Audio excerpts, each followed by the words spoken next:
إن الحمد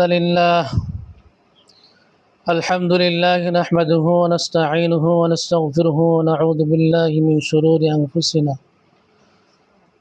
من يهده الله فلا مضل له ومن يضلله فلا هادي له ونشهد أن لا إله إلا الله وحده لا شريك له وأشهد أن محمدا عبده ورسوله أما بعد فأعوذ بالله من الشيطان الرجيم بسم الله الرحمن الرحيم لقد كان لكم في رسول الله أسوة حسنة সম্মানিত উপস্থিতি, আজকে আমরা রবিউল আউয়াল মাসের 12 তারিখে উপনীত হয়েছি এবং আমাদের একত্রিত হওয়ার একটি উদ্দেশ্য, যখন পৃথিবী অন্ধকারাচ্ছন্ন ছিল, জুলুমে ভরপুর ছিল, আরববাসীদের মধ্যে একে অপরের সাথে বিবাদমান সৃষ্টি হয়েছিল, ঝগড়াঝাটি, মারামারি, কাটাকাটি। আপন কন্যা সন্তান তার পিতা জীবন্ত কবর দিত, ভাই ভাই হানাহানি, খুনাখুনি, রক্তপাত করত।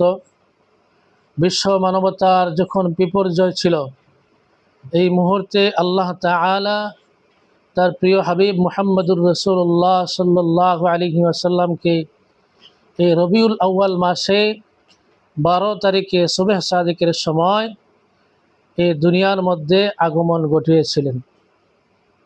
আজকে এই 12 রবিউল আউয়াল মাস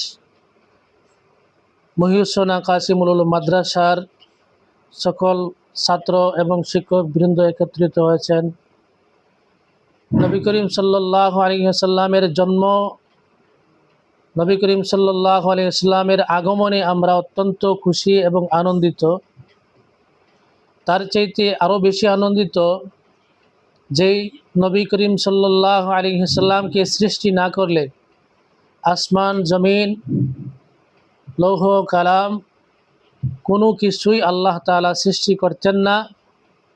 এই আখিরি নবী মুহাম্মদুর রাসূলুল্লাহ সাল্লাল্লাহু আলাইহি ওয়াসাল্লাম এর আখিরি নবীর উম্মত বানাইয়া আল্লাহ তাআলা আমাদেরকে আখিরি নবী, আখিরি উম্মত হিসাবে আল্লাহ তাআলা কবুল করেছেন।